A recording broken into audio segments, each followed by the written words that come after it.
Hello दोस्तों, कैसे हैं आप लोग। आई होप कि आप लोग अच्छे होंगे और अपना तैयारी भी बहुत अच्छे तरीके से करते होंगे। तो आज हम इस वीडियो में क्लास 10th के हिस्ट्री चैप्टर 7 व्यापार और भूमंडलीकरण के 50 VBA ऑब्जेक्टिव क्वेश्चन को कवर करेंगे। जो भी स्टूडेंट मैट्रिक परीक्षा 2026 की तैयारी कर रहे हैं उन सभी स्टूडेंट के लिए यह वीडियो काफ़ी इम्पोर्टेंट होने वाला है। तो वीडियो को पूरा ज़रूर देखिएगा क्योंकि आखिर में मिलेगा एक मज़ेदार क्यूज। तो चलिए बिना किसी देरी के वीडियो को शुरू करते हैं। तो देखिए यहाँ पे पहला नंबर क्वेश्चन क्या दिया हुआ है। पहला नंबर क्वेश्चन दिया हुआ है भूमंडलीकरण की शुरुआत किस दशक में हुई। तो भूमंडलीकरण की शुरुआत 1990 की दशक में हुई थी। किस दशक में हुई थी? तो 1990 के दशक में। तो इसका कौन सा ऑप्शन हो जाएगा? ऑप्शन नंबर ए इसका सही जवाब हो जाएगा। तो आप लोग याद रखिएगा, बहुत VBA क्वेश्चन है। इस क्वेश्चन को आप लोग ध्यान से देख लीजिएगा। भूमंडलीकरण की शुरुआत किस दशक में हुई? तो 1990 के दशक में। अगला नंबर क्वेश्चन देखिए, गिरमिटिया किसे कहा जाता है? तो गिरमिटिया अनुबंधित मजदूर को कहा जाता है। किसे कहा जाता है? तो अनुबंधित मजदूर को कहा जाता है। तो इसका कौन सा ऑप्शन हो जाएगा? ऑप्शन नंबर ए इसका सही जवाब हो जाएगा। तो आप लोग याद रखिएगा, गिरमिटिया किसे कहा जाता है? तो अनुबंधित मजदूर को। अगला नंबर क्वेश्चन देखिए, द्वितीय महायुद्ध के बाद यूरोप में कौन सी संस्था का उदय आर्थिक दुष्प्रभावों को समाप्त करने के लिए हुआ? तो किस संस्था का उदय आर्थिक दुष्प्रभावों को समाप्त करने के लिए हुआ? तो किस संस्था का? तो यूरोपीय संघ का। किसका? यूरोपीय संघ का। तो इसका कौन सा ऑप्शन हो जाएगा? ऑप्शन नंबर डी इसका सही जवाब हो जाएगा। तो आप लोग याद रखिएगा, आर्थिक दुष्प्रभावों को समाप्त करने के लिए यूरोपीय संघ नामक संस्था का उदय हुआ द्वितीय महायुद्ध के बाद। अगला नंबर क्वेश्चन देखिए, प्राचीन काल में किस स्थल मार्ग से एशिया और यूरोप का व्यापार होता था? तो किस स्थल मार्ग से है जो एशिया और यूरोप का व्यापार होता था? तो किस स्थल मार्ग से? तो रेशम मार्ग से। किस मार्ग से? रेशम मार्ग से। तो इसका कौन सा ऑप्शन हो जाएगा? ऑप्शन नंबर बी इसका सही जवाब हो जाएगा। तो आप लोग याद रखिएगा। अगला नंबर क्वेश्चन देखिए, बाजार का स्वरूप विश्वव्यापी किस क्रांति के बाद हुआ? तो बाजार का स्वरूप विश्वव्यापी किस क्रांति के बाद हुआ?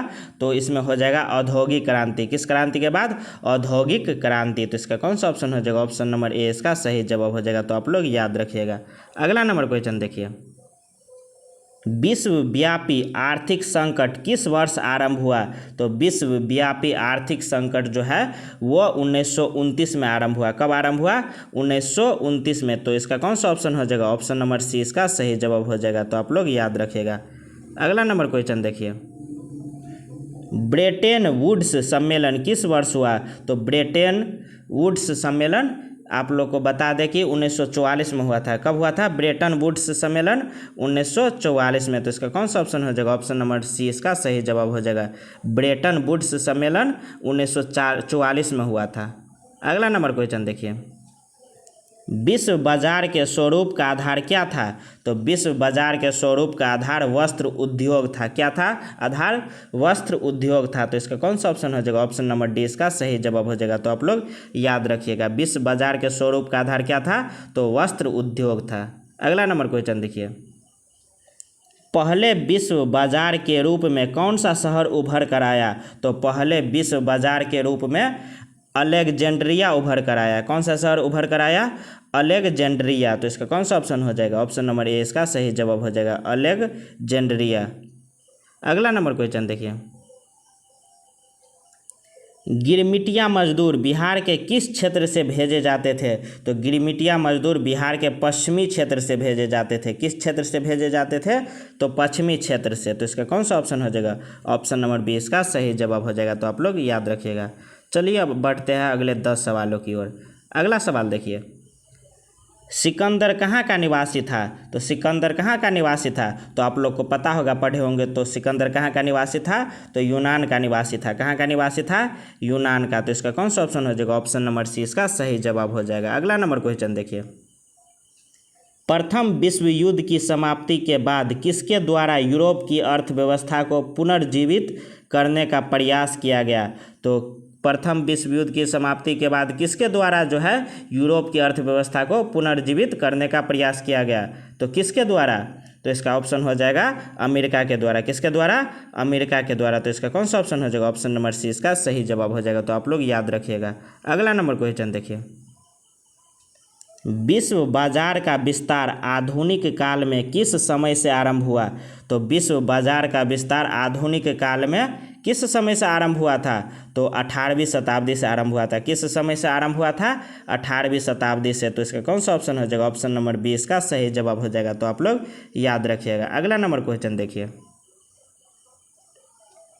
अगला नंबर क्वेश्चन दिया हुआ है, कच्ची कपास का निर्यात 1800 से 1872 के बीच 5% से बढ़कर कितना प्रतिशत हो गया?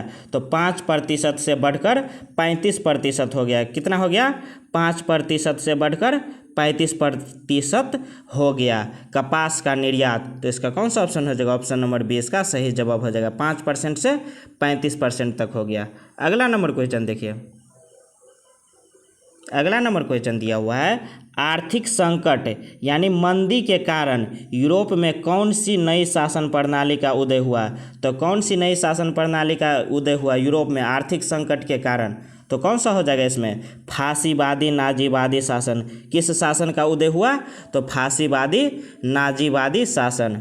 तो इसका कौन सा ऑप्शन हो जाएगा? ऑप्शन नंबर सी इसका सही जवाब हो जाएगा। तो आप लोग याद रखिएगा, फांसीवादी नाजीवादी शासन। अगला नंबर क्वेश्चन देखिए, आधुनिक युग में अर्थव्यवस्था के क्षेत्र में होने वाली सबसे बड़ी क्रांति कौन सी थी? तो आधुनिक युग में अर्थव्यवस्था के क्षेत्र में होने वाली क्रांति आप लोग बता सकते हैं, इसमें कौन सा हो जाएगा सबसे बड़ी क्रांति? तो औद्योगिक क्रांति थी। कौन सी क्रांति थी? औद्योगिक क्रांति। आधुनिक युग में अर्थव्यवस्था के क्षेत्र में होने वाली यह सबसे बड़ी क्रांति थी। कौन सी क्रांति? तो औद्योगिक क्रांति। तो इसका कौन सा ऑप्शन हो जाएगा? ऑप्शन नंबर बी इसका सही जवाब हो जाएगा। अगला नंबर क्वेश्चन देखिए, होशे मेला का आयोजन कहाँ किया जाता था? तो होशे मेला का आयोजन कहाँ किया जाता था? तो त्रिनाद में। कहाँ किया जाता था? त्रिनादाद में। त्रिनादाद में। तो इसका कौन सा ऑप्शन हो जाएगा? ऑप्शन नंबर सी इसका सही जवाब हो जाएगा, त्रिनिदाद में। अगला नंबर क्वेश्चन देखिए, रेशम मार्ग कहाँ से आरंभ होता था? तो रेशम मार्ग जो है वो चीन से आरंभ होता था। कहाँ से आरंभ होता था? चीन से आरंभ होता था। तो इसका कौन सा ऑप्शन हो जाएगा? ऑप्शन नंबर बी इसका सही जवाब हो जाएगा। तो आप लोग याद रखिएगा। अगला नंबर क्वेश्चन देखिए, बृहत उत्पादन व्यवस्था किस देश में आरंभ की गई? तो बृहत उत्पादन व्यवस्था जो है वो अमेरिका में आरंभ की गई। किस देश में आरंभ की गई? अमेरिका में। तो इसका कौन सा ऑप्शन हो जाएगा? ऑप्शन नंबर सी इसका सही जवाब हो जाएगा। तो आप लोग याद रखिएगा। अगला नंबर क्वेश्चन देखिए, आलू अकाल किस देश में हुआ था? तो आलू का अकाल जो है वो आयरलैंड में हुआ था। किस देश में हुआ था? आयरलैंड में हुआ था। तो इसका कौन सा ऑप्शन हो जाएगा? ऑप्शन नंबर बी इसका सही जवाब हो जाएगा। तो आप लोग याद रखिएगा। अगला नंबर क्वेश्चन देखिए, कॉर्न लॉ किस देश में पारित किया गया था? तो कॉर्न लॉ जो है वो ब्रिटेन में पारित किया गया था। किस में पारित किया गया था? किस देश में? तो ब्रिटेन देश में। तो इसका कौन सा ऑप्शन हो जाएगा? ऑप्शन नंबर डी इसका सही जवाब हो जाएगा। तो आप लोग याद रखिएगा। अगला नंबर क्वेश्चन देखिए, नूडल्स किस मूल का निवासी था? किस मूल का था? तो नूडल्स जो है वो क्या बोलते हैं उसको? किस मूल का निवासी था? तो चीनी मूल का निवासी था। किस मूल का निवासी था? तो चीनी का। तो इसका कौन सा ऑप्शन हो जाएगा? ऑप्शन नंबर ए इसका सही जवाब हो जाएगा, नूडल्स। अगला नंबर क्वेश्चन देखिए, अंतर्राष्ट्रीय आर्थिक विनिमय का प्रवाह किस प्रकार के प्रवाह पर आधारित नहीं है? तो किस प्रकार के प्रवाह पर आधारित नहीं है? तो उद्योग पर आधारित नहीं है। किस पर आधारित नहीं है? उद्योग पर आधारित नहीं है। तो इसका कौन सा ऑप्शन हो जाएगा? ऑप्शन नंबर डी इसका सही जवाब हो जाएगा। तो आप लोग याद रखिएगा। अगला नंबर क्वेश्चन देखिए, इंग्लैंड कपास का आयात मुख्य रूप से कहाँ से करता था? तो इंग्लैंड जो है वो कपास का आयात मुख्य रूप से चीन से करता था। कहाँ से करता था? चीन से करता था। तो इसका कौन सा ऑप्शन हो जाएगा? ऑप्शन नंबर बी इसका सही जवाब हो जाएगा। अगला नंबर क्वेश्चन देखिए, अगला नंबर क्वेश्चन दिया हुआ है, यूरोपीय राष्ट्रों ने अफ्रीका का आपसी बंटवारा किस वर्ष किया? तो किस वर्ष किया? तो 1885 में आपसी बंटवारा किया। तो इसका कौन सा ऑप्शन हो जाएगा? ऑप्शन नंबर बी इसका सही जवाब हो जाएगा। तो आप लोग याद रखिएगा। अगला नंबर क्वेश्चन देखिए, अगला नंबर क्वेश्चन दिया हुआ है, ब्रिटिश सरकार ने गिरमिटिया श्रमिकों की व्यवस्था किस वर्ष समाप्त की? तो किस वर्ष समाप्त की? तो 1921 ईस्वी में। किस वर्ष समाप्त की? 1921 ईस्वी में। तो इसका ऑप्शन नंबर 20 का सही जवाब हो जाएगा। तो आप लोग याद रखिएगा। अगला नंबर क्वेश्चन देखिए, आर्थिक महामंदी से कौन देश सबसे कम प्रभावित हुआ? तो आर्थिक महामंदी से सबसे कम प्रभावित होने वाला देश है वो है फ्रांस। कौन सा देश है? फ्रांस। ये देश है जो आर्थिक महामंदी जब आया था तो ये देश सबसे कम प्रभावित हुआ था उससे। तो इसका कौन सा ऑप्शन हो जाएगा? ऑप्शन नंबर सी इसका सही जवाब हो जाएगा। तो आप लोग याद रखिएगा। अगला नंबर क्वेश्चन देखिए, ओलावा सम्मेलन किस वर्ष हुआ था?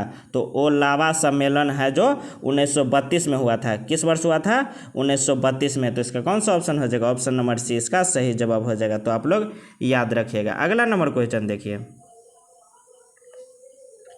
विश्व व्यापार संगठन की स्थापना किस वर्ष की गई? तो विश्व व्यापार संगठन की स्थापना 1995 में की गई। किस वर्ष की गई? WTO। विश्व व्यापार संगठन को क्या बोलते हैं? WTO की स्थापना किस वर्ष की गई? तो 1995 में की गई। तो इसका कौन सा ऑप्शन हो जाएगा? ऑप्शन नंबर डी इसका सही जवाब हो जाएगा। अगला नंबर क्वेश्चन देखिए, G3 की स्थापना कब हुई? तो G3 की स्थापना है वो कब हुई थी? तो 1975 में हुई थी। कब हुई थी? 1975 में। तो इसका कौन सा ऑप्शन हो जाएगा? ऑप्शन नंबर सी इसका सही जवाब हो जाएगा। तो आप लोग याद रखिएगा। अगला नंबर क्वेश्चन देखिए, अगला नंबर क्वेश्चन क्या दिया हुआ है, संयुक्त राष्ट्र में मौद्रिक एवं वित्तीय सम्मेलन किस वर्ष हुआ था? तो संयुक्त राष्ट्र में मौद्रिक एवं वित्तीय सम्मेलन है जो वो 1944 में हुआ था। किस वर्ष हुआ था? 1944 में। तो इसका कौन सा ऑप्शन हो जाएगा? ऑप्शन नंबर डी इसका सही जवाब हो जाएगा। अगला नंबर क्वेश्चन देखिए, यूरोपीय इकोनॉमिक कम्युनिटी EEC की स्थापना किस वर्ष हुई? तो यूरोपीय इकोनॉमिक कम्युनिटी की स्थापना है जो वो 1957 में हुई थी। किस वर्ष हुई थी? 1957 में। EEC की स्थापना किस वर्ष हुई? तो 1957 में। इसी को पूरा नाम क्या बोल देते हैं? तो यूरोपीय इकोनॉमिक कम्युनिटी। इसका कौन सा ऑप्शन हो जाएगा? ऑप्शन नंबर सी इसका सही जवाब हो जाएगा। तो आप लोग याद रखिएगा। अगला नंबर क्वेश्चन देखिए, अगला नंबर क्वेश्चन दिया हुआ है, कॉर्न लॉ द्वारा ब्रिटेन में किस अनाज का आयात प्रतिबंधित कर दिया गया? तो किस अनाज का आयात जो है कॉर्न लॉ के द्वारा ब्रिटेन में प्रतिबंधित कर दिया गया? तो मक्का का। किसका? मक्का का आयात प्रतिबंधित कर दिया गया। तो इसका कौन सा ऑप्शन हो जाएगा? ऑप्शन नंबर सी इसका सही जवाब हो जाएगा। अगला नंबर क्वेश्चन देखिए, 1820 से 1914 के बीच विश्व व्यापार में कितने गुने की वृद्धि हो चुकी थी? तो कितने गुने की वृद्धि हो चुकी थी? तो 25 से 40 गुना की वृद्धि हो चुकी थी। कितना गुना का वृद्धि हो चुकी थी? तो 25 से 40 गुना का वृद्धि हो चुकी थी।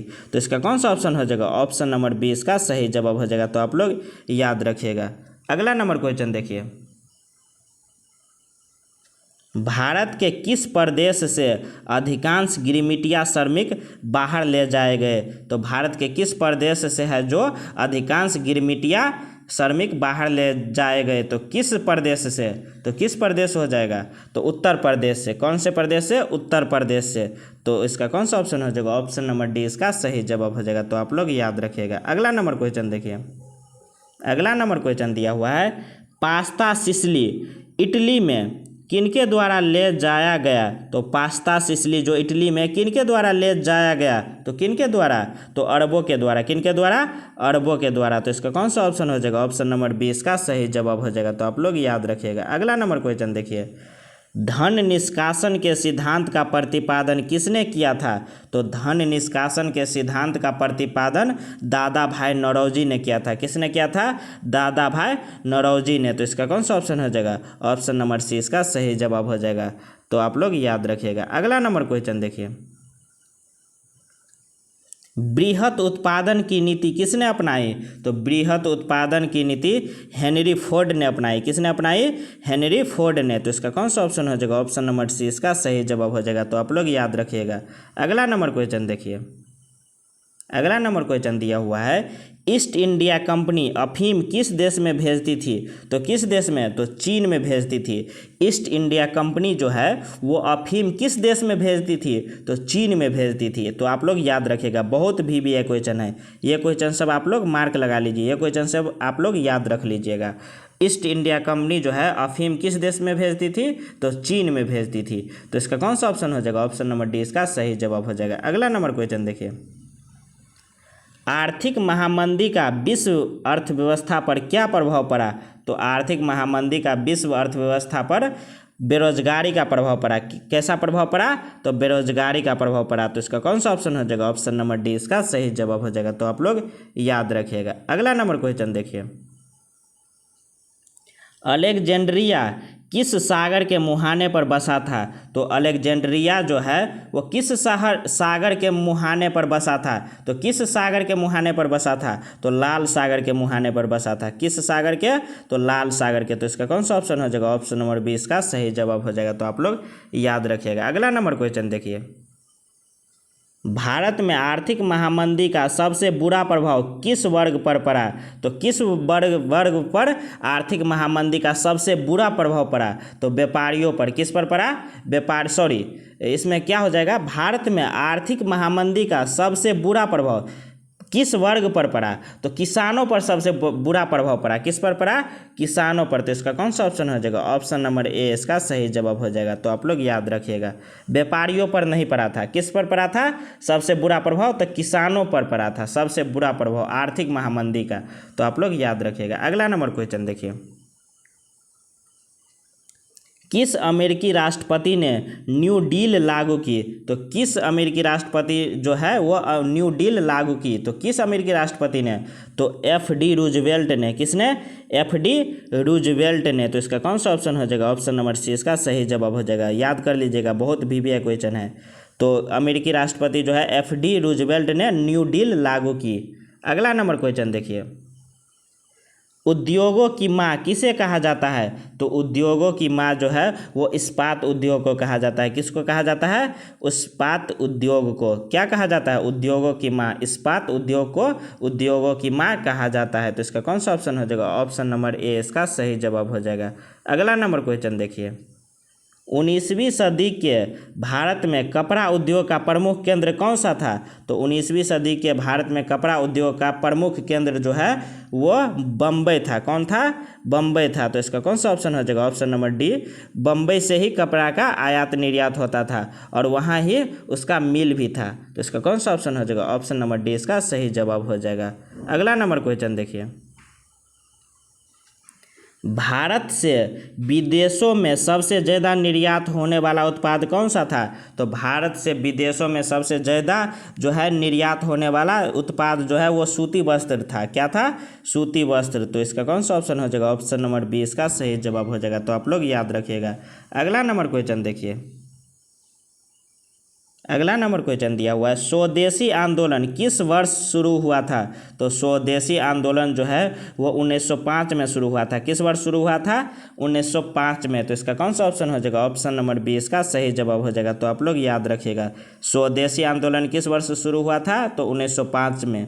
अगला नंबर क्वेश्चन देखिए, 19वीं शताब्दी में कमाई और बचत भेजने का प्रमुख साधन क्या था? तो 19वीं शताब्दी में कमाई और बचत भेजने का सबसे प्रमुख साधन समुद्री जहाज था। क्या था?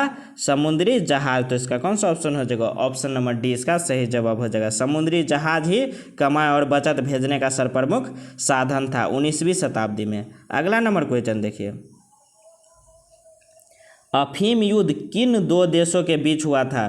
तो अफीम युद्ध जो है वो इंग्लैंड और चीन के बीच हुआ था। किन दोनों देश के बीच हुआ था? तो इंग्लैंड और चीन के बीच कौन सा युद्ध हुआ था? तो अफीम का युद्ध हुआ था। तो इसका कौन सा ऑप्शन हो जाएगा? ऑप्शन नंबर बी इसका सही जवाब हो जाएगा। तो आप लोग याद रखिएगा। अगला नंबर क्वेश्चन देखिए, अगला नंबर क्वेश्चन दिया हुआ है, विश्व में भूमंडलीकरण की प्रक्रिया को बढ़ावा देने वाली संस्था कौन सी है? तो विश्व में भूमंडलीकरण की प्रक्रिया को बढ़ावा देने वाली संस्था का नाम WTO है। कौन सी संस्था है? WTO, world trade organisation. तो इसका कौन सा ऑप्शन हो जाएगा? ऑप्शन नंबर सी इसका सही जवाब हो जाएगा। तो आप लोग याद रखिएगा। अगला नंबर क्वेश्चन देखिए। अगला नंबर क्वेश्चन दिया हुआ है, भूमंडलीकरण का अर्थ क्या है? तो भूमंडलीकरण का अर्थ जो है वो हो जाएगा अंतर्राष्ट्रीय व्यापार और सांस्कृतिक आदान प्रदान। तो इसका कौन सा ऑप्शन हो जाएगा? ऑप्शन नंबर सी इसका सही जवाब हो जाएगा। तो आप लोग याद रखिएगा, अंतर्राष्ट्रीय व्यापार और सांस्कृतिक आदान प्रदान। तो आप लोग याद रखिएगा। अब बारी है आप लोग के आज के क्यूज क्वेश्चन की। तो प्रश्न है आप लोग के सामने, 18वीं शताब्दी में भारत का व्यापारिक संबंध किस महाद्वीप में से सबसे अधिक था? तो आप लोग को बताना है कि 18वीं सदी में भारत का व्यापारिक संबंध किस महाद्वीप से सबसे अधिक था, और इसका आंसर आप लोग कमेंट में ज़रूर बताइएगा। अगर वीडियो अच्छा लगा हो तो वीडियो को लाइक ज़रूर कीजिएगा, साथ में अपने दोस्तों के पास शेयर ज़रूर कीजिएगा, ताकि इसको भी इस चैप्टर का नॉलेज पूरा तरीक़ा से हो जाए। तो अगर हाँ जितना भी अभी जितना हम ऑब्जेक्टिव पढ़ाए हैं उसका आप लोग PDF लेना चाहते हैं तो हमारे टेलीग्राम चैनल मैट्रिक हब पे आप लोग ज्वाइन हो सकते हैं। वहाँ से इसका आप लोग PDF मिल जाएगा, आसानी से मिल जाएगा। आप वहाँ से इसका PDF भी ले सकते हैं। तो मिलते हैं अगले वीडियो में, तब तक के लिए जय हिंद। बने रहिए ऐसे और मज़ेदार वीडियो के लिए हमारे साथ।